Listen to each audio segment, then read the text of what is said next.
হাজী সাহেবদের হজ করার ইচ্ছা যাদের আছে, তিনটা বিষয় মনে রাখবেন।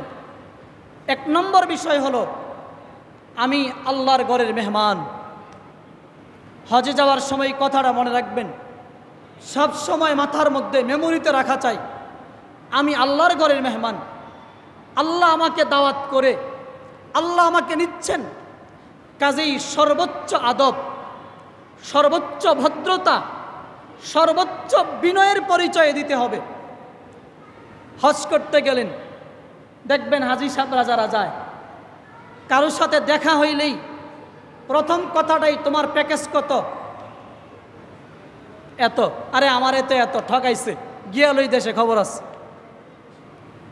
এরপরে বাসের মধ্যে সিট নিয়া, থাকার হোটেলে সিট নিয়া, থাকা নিয়া, এই কত ঝামেলা। কিছুতেই একটু নুন থেকে চুন খুসলেই বাস গালাগালি, অভদ্রতা শুরু হয়ে যায়।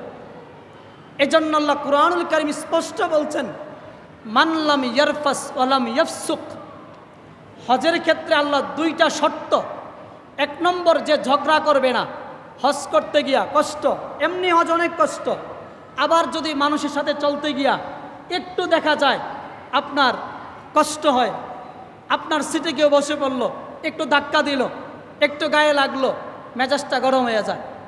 এজন্য আল্লাহ বলছেন, হজের সফরে যে গালিগালাজ করবে না, যে গুনাহ করবে না, রাজাকা ইয়াউমিন ওয়ালাদাতুম্মুহু, যেন আজকেই হজ করে আসলো, যেন মায়ের পেট থেকে বের হইল। এই কথাটা সবসময় মনে রাখা, যে আমি আল্লাহর ঘরের মেহমান। সর্বোচ্চ আদব, সর্বোচ্চ ভদ্রতা, সর্বোচ্চ বিনয়। কিতাবের মধ্যে আমরা পড়ছি, এক বুজুর্গ মদিনা শরীফ গেছে। মদিনা শরীফ গিয়া মদিনাতে দই খাইছে। দই দই খেয়ে বলছে, আরে মদিনার দই বড় টক, মদিনার দই বড় টক।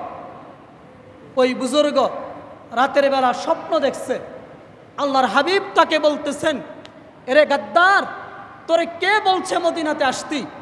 তুই মদিনার দই টক, মদিনাকে দইয়ের সাথে মিলাইয়া তুই বলছস, যা মদিনা থেকে বের হইয়া যা, মদিনা থেকে বের হইয়া যা। কে বলছে তোকে মদিনা আসতি? দেখবেন আমাদের অনেক ভাইয়েরা হজ করতে যাক আর ওই দেশে থাকতে যাক, এসে ওই দেশের মানুষের বদনাম করে, চরিত্রের বদনাম করে। আরে ভাই, ভালো মন্দ সব জায়গায় আছে, আপনি খারাপটা এত বেশি দেখলেন কেন? ভালোটা দেখেন নাই? ওই দেশের খারাপদের খারাপ যারা, তাদের তো খারাপই দেখবেন, তারা খারাপই করবে। আপনি ভালোদের ভালোটা দেখেন, তাদের মেহমানদারি, তাদের তাকওয়া, তাদের তাওহীদ আপনি দেখেন, তাদের তাহাজ্জুদ দেখেন। মসজিদে নববীতে ছোট ছোট বাচ্চারা মাগরিবের আগে দস্তরখান বিছাইয়া দেয়। এই মেহমানদারির নজির পৃথিবীর আর কোথাও পাবেন না। এগুলো বলেন, মদিনার আকাশ বাতাস, মদিনার বালিকণা ধুলিকণা, প্রতিটা জিনিসই দামি, প্রতিটা জিনিসই সুন্দর। মদিনার সব কিছুই সুন্দর। আদব রক্ষা করে চলা এক নম্বর কথা।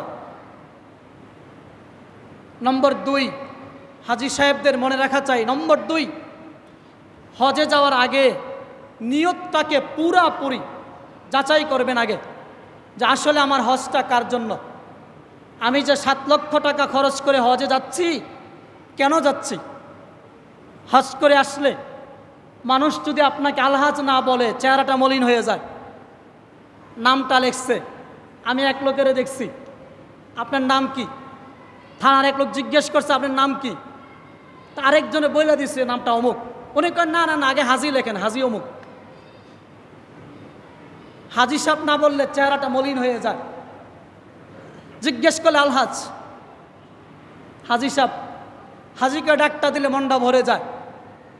হ্যাঁ, 7 লক্ষ টাকা খরচ করে হজ করছি, তুমি আমার হাজি কেন বলবা না? কথায় কথায় মক্কা শরীফ দেখাইছি, মানুষকে বুঝা আমি কিন্তু হাজি। আমরা ওই সময় যখন গেছি, ওই সময় তো অনেক শান্ত পরিবেশ ছিল। পরের বার গিয়ে আর এত শান্ত পাই নাই, মানে ডাবল হাজি। বুঝাইতে চাই আমি ডাবল হাজি। কথায় কথায় মক্কা শরীফে দেখে আসছি, মদিনা শরীফে দেখে আসছি, মানুষকে বোঝানো আমি হজ করে আসছি। আর এখনকার সময়ের বর্তমানে সবচেয়ে বড় রোগ, বিমানে উঠার আগে একটা সেলফি পাঠাইতে হবে, ফেসবুকে দিতে হবে, আমি হাজী সাহেব হজে যাইতেছি। বাইতুল্লাহ তওয়াফ করে আর সেলফি উঠায়। কি তাকওয়া, কি রুহানিয়াত, কি মজা তার ভিতরে আসবে। সে তো সেলফি নিয়ে ব্যস্ত, সে তো সেলফি কখন ফেসবুকে দিবে, আত্মীয় স্বজনকে দিবে, দেখবে তারা, দেখো আমি হাজী। যদি বিশ্বাস না হয় আবার মানুষের, এই জন্য মোবাইল ওড়াই তুইব, তওয়াফ করে আর ভিডিও করে। এই হাজির ভিতরে আসবেটা কি? জিন্দেগি বদলাবে কি? আমি এক লোকের দেখছি বাইতুল্লাহ জিয়ারত, নবীজির রওজা তার জিয়ারত করতেছে, নবীজির রওজা জিয়ারত করতেছে, সেলফি উঠা ভিডিও করতেছে। আর আরেক লোকের দেখছি সে নবীজির রওজায় সালাম দিতে গিয়া বেহুশ হয়ে পড়ে গেছে। এই তো ব্যবধান দুইজনের, একজনে সালাম দিতে গিয়া বেহুশ হয়ে যায়, জ্ঞান হারায়, আরেকজনে সেলফি উঠায়, ছবি উঠায়। হাসরের দিন আল্লাহরে দেখাইব আমার হজ দেখেন আপনি হজ করছে। বিশ্বাস না হলে ভিডিওটা দেখেন আপনি।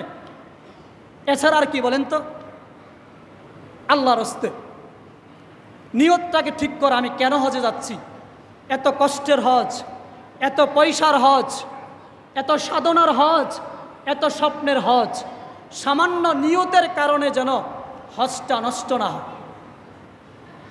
3 নম্বর কথা, শেষ কথা, কথাটা মনে রাখা, হজের আগে প্রস্তুতি নেওয়া। হজের আগে কি প্রস্তুতি নেবেন জিজ্ঞেস করলে হাজী সাহেব প্রস্তুতি নিছেন? হ্যাঁ, গুছগাছ করে ফেলছি, কাপড় চোপড় গুছাই লইছি। না দোস্ত, প্রকৃত প্রস্তুতি এটা না। কাপড় চোপড় তো নিবেনি, এটা তো লাগবেই। প্রকৃত প্রস্তুতি, আল্লাহ বলেন তাজাওয়াদু ফাইন্না খায়রা যাদিত তাকওয়া। তোমার প্রকৃত প্রস্তুতি হলো তাকওয়া। তাকওয়া, আল্লাহর ভয়। হজের আগ থেকেই তুমি নিজের ভিতরে মানসিকভাবে নিজেকে প্রস্তুত করো। তুমি কোথায় যাচ্ছ, কি সিদ্ধান্ত নিয়ে তুমি যাচ্ছ, আগে নিজেকে প্রস্তুত করো। আল্লাহর ঘরে তুমি কেমনে হাজির হইবা, রওজা আথারে কেমনে হাজির হইবা, মক্কা মদিনায় কেমনে থাকবা, আগে নিজের মধ্যে তাকওয়া আনো। তুমি সাফা মারওয়ায় কেমনে থাকবা, তুমি স্মৃতি বিজড়িত এলাকাগুলোতে কেমনে যাইবা, নবীজির দৃশ্যগুলো দেখবা, রওজা আথার দেখবা, তুমি কেমনে নিজেরে পেশ করবা, আগে ওই তাকওয়ার প্রস্তুতি নাও। বিমানে উঠবা, সেখানে সুন্দরী সুন্দরী অর্ধালঙ্গ বিমানবালা থাকবে। হাজী সাহেব আগে যদি তাকওয়া অর্জন না করেন, বিমানে উঠা মাত্রই তো হজ শেষ, শুরুটাই তো গোনা দিয়া, শুরুটাই তো চোখের গোনা দিয়া। আর আপনি কি আনবেন মক্কা থেকে, কি আনবেন মদিনা থেকে? এই জন্য আগে তাকওয়া শিখা। বাইতুল্লাহ তওয়াফ করতেছেন, সেখানে সারা দুনিয়ার সুন্দরী মেয়েরাও তওয়াফ করবে, একই সাথে নারী পুরুষ বাইতুল্লাহ তওয়াফ করতেছে একই সাথে। আপনার ভিতরে যদি তাকওয়া না থাকে, তাকওয়ার অনুশীলন, তাকওয়ার প্র্যাকটিস যদি আপনার ভিতরে না হয়, আপনি তো বাইতুল্লাহ আল্লাহর ঘর তওয়াফ করবেন, ওই সময় চোখের গোনা হবে। হজ করে যখন আসবেন, বিমানে উঠবেন, 40 দিন 45 দিন থেকে হজ করে বিমানে আসবেন, ওই সময় তো বিমানবালাদের থেকে আপনার চোখ নামবে না, যদি আপনি তাকওয়া অর্জন করে না যান। পাতেই হলো তাকওয়া, হজের প্রস্তুতি তাকওয়া। আল্লাহ আমাদের সকলকে কথাগুলো বোঝার, আমল করার তৌফিক দান করেন।